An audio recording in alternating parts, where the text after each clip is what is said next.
Welcome to the CNBC-TV18 special at CII's annual session, and we decided here on the channel to do a mood check. How is industry thinking? Are the spirits upbeat? Have the animal spirits been revived? Over the next half hour, we'll get you the key highlights. How does industry think about the economy at this stage? But let's kickstart the show with the important comments coming in there from Finance Minister Arun Jaitley earlier this morning, breaking his silence for the first time on the contentious anti-profiteering clause as is there in the GST model law, which, remember, industry has its unease with that law. Finance Minister had a very stern message for industry. He practically looked industry in the eyes and said that while profit and profiteering is not bad, unfair enrichment is. Have a look. In the GST Council, in the 14 meetings I've had so far, I've never had to resort to a vote even once. And therefore, all states representing different political complexions, in all these legislations, have all agreed. And I can tell you, Dr. Forbes, profit is not a bad word. Profiteering is not a bad word. But unfair enrichment is. And therefore, the benefit of a reduced taxation is a benefit which the consumers are entitled to. And that's not a principle that can be seriously contested. It's important for us to analyze as to where we stand today. On the global front, we were confronted with a situation where there was a slow pace of growth in the world. Last 3 years in particular, that India remained one of the fastest growing major economies in the world. On each successive opportunity, the global growth itself was being downgraded. It now appears that the curve has started to reverse itself. And for the first time after a number of years, the IMF now anticipates that instead of 3.1% growth last year, this year the world would grow at about 3.4%, and hopefully next year at 3.6%. This global trend is good for India also. We've benefited both from domestic liberalization as also in areas where we've integrated ourselves. We are trying to create a model in which we grow faster and the benefits of the growth itself can be transferred to the poorest in the society so that we are able to eliminate poverty. And if for 3 years in a row we can be amongst the fastest growing economies in the world, I think we go back to what I analyzed as our ability to provide services is certainly unquestioned, which is better than most other economies. Can we improve our ability on manufacturing? That's where we have a lot of distance to cover.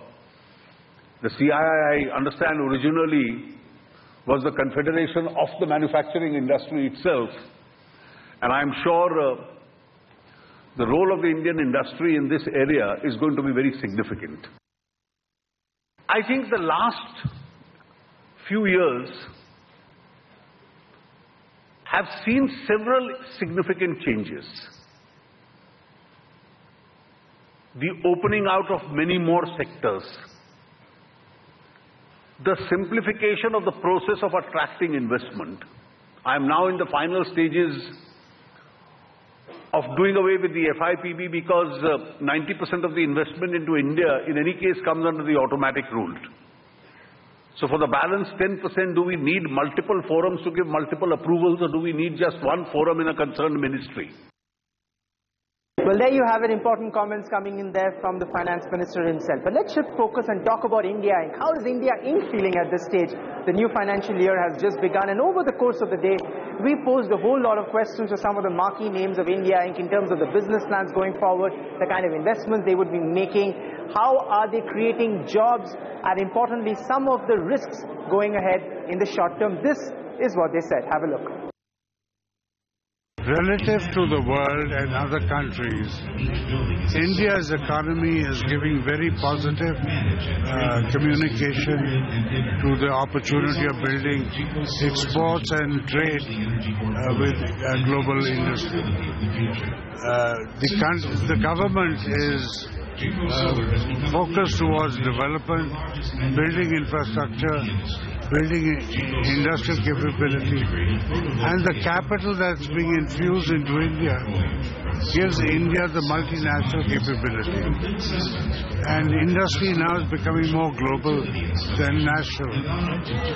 India is becoming a source of supply of product to senior economies. But are you happy, sir, with the pace of the reforms that we've seen in the last 3 years since the Modi government came to power?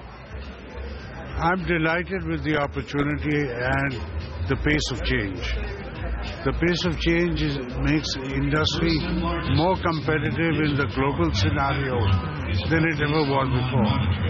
And it's good to feel that you're not protected and you are running a business that has to be competitively capable.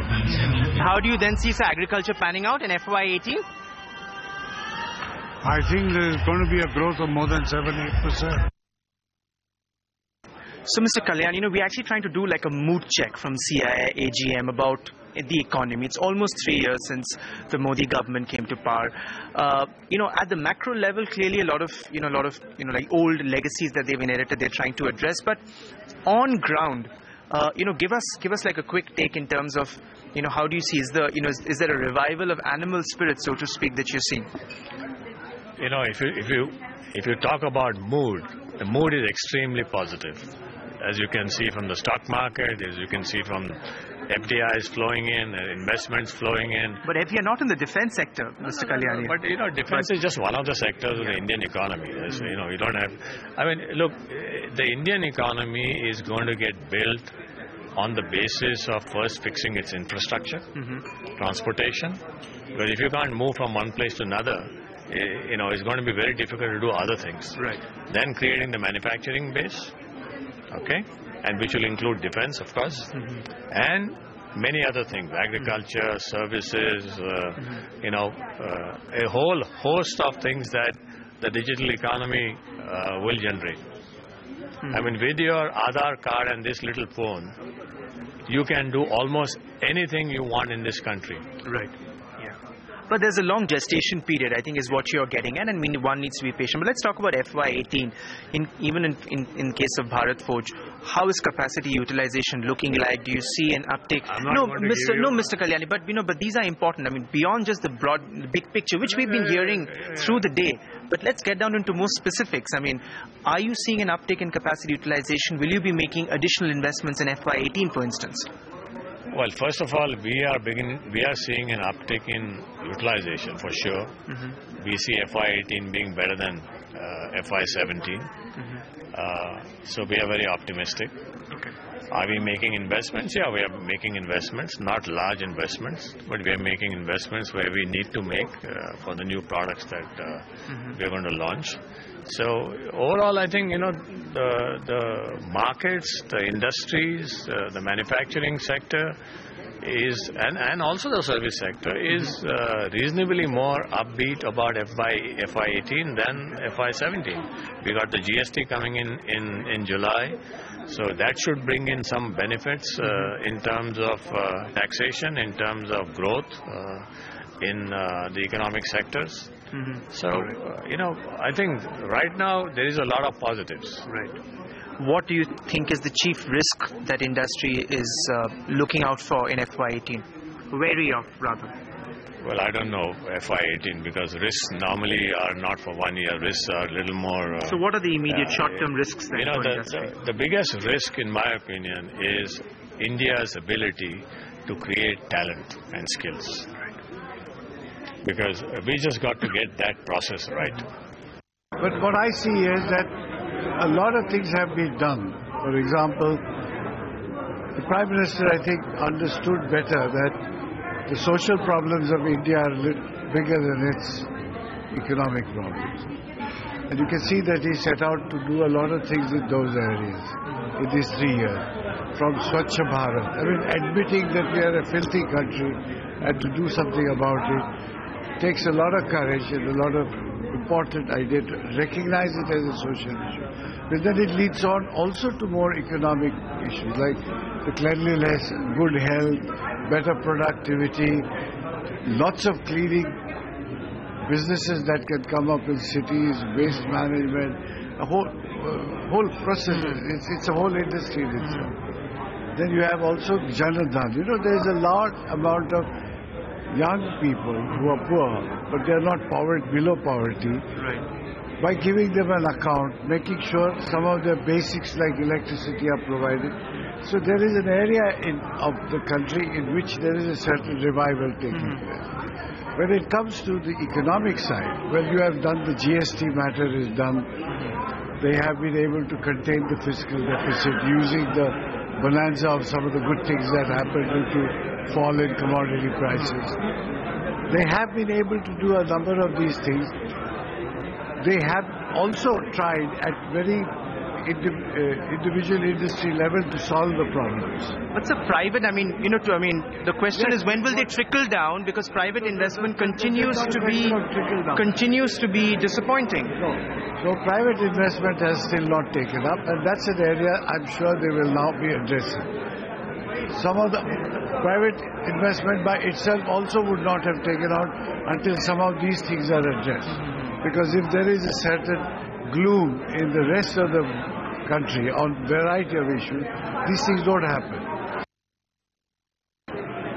Taking into account the total installed capacity in India of 128 million tons, last year, that is financial year 2017, India produced finished steel of 101 million tons.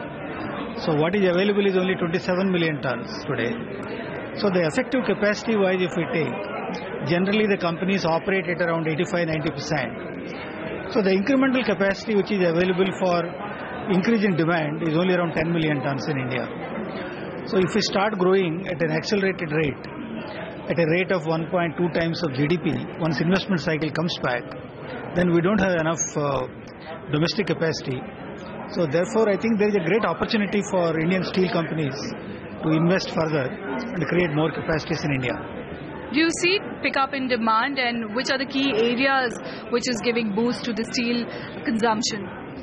We are seeing definitely a traction. Auto sector is doing reasonably well. In addition to that, metro rails in various cities or various second-tier cities which are coming up. So there is a good demand coming from that. Solar is doing very well. Roads and tunnels are doing very well. Capital goods, we are seeing some traction. Mining is coming back. There are a lot of sectors which we are seeing traction. So that's why the FY18, we expect the demand to accelerate over 3.5% as we have seen in the past.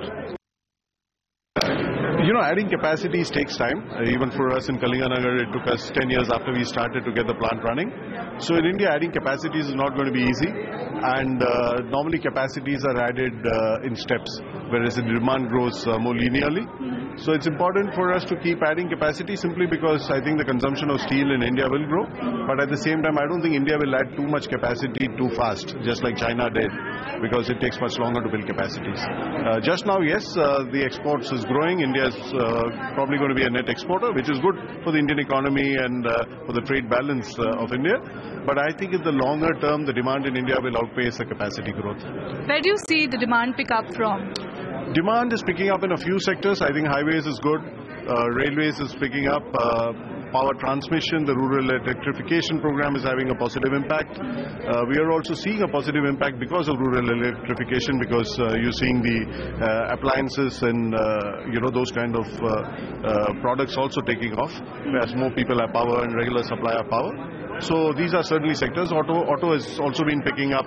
Just now there's a BS4 issue, but I think passenger cars is doing well. Two-wheelers have started doing well, motorcycles particularly, which had slowed down end of last year. So multiple sectors are picking up. The biggest of them all is construction. Remember last time when you and I spoke, you said that, that you had aspirations of also flying overseas. But of course, for that you need 20 aircraft. So you're 7 aircraft short at this point in time, Mr. Tick. Can you give us a sense? You're still sticking to the June 2018 deadline that you had? That's right. So by the end of the fiscal year 18, we will have 18 aircraft and 2 more will join the fleet, which brings to 20 by June 18. So once we achieve 20 aircraft, so we will be able to venture overseas. And as we speak, my team and I are busy gearing up for our operations international. At the same time, also continue to work hard to solidify, strengthen our operations in domestically, hoping to woo and wow more customers as they fly with Vistara to try to fly the new feeling. Mr. Tech, final question. We are doing like a mood check, okay, of like how is industry really looking at the economy overall. You were one of the first sort of foreign investors. You were the second one, in fact. Especially for the aviation sector, what do you think is the key risk going forward in FY18 that you are a little wary of? I think first and foremost, before we go into the risk, I think it is exciting times for the aviation industry. As chairman of CII for the National Committee on Aviation, I and my members are very encouraged by the superlative growth the industry has witnessed in the last 2.5 years. And in fact, this fiscal year is projected to grow by another 25%. So excited by the growth and the opportunities that growth are presenting to the industry as a whole. Yes, let's use aviation language. Headwinds for the sector. Well, there are some headwinds, but I don't think it's all totally unmanageable. But it's good to see that the government and the ministry are cognizant of what the headwinds are that will ultimately impede the growth of this aviation industry. Key of which is the infrastructure constraints that we are currently grappling with, and of course also the inability for us to have enough skilled resource to support the growth that we anticipate for the next 10 years. But having said that, the government, the ministry, the aviation stakeholders are all joining hands to work and come up together a cohesive plan to tackle the headwinds as it comes. Well, there you have it. Private investment cycle may not have picked up owing to underutilization of capacity, but confidence levels in industry still continues to be very high. We need to slip into a break here on our special, but when we return, we also caught up with the new SEBI chairman Ajay Tyagi, and we'll get you what he thinks of the economy going forward after this break.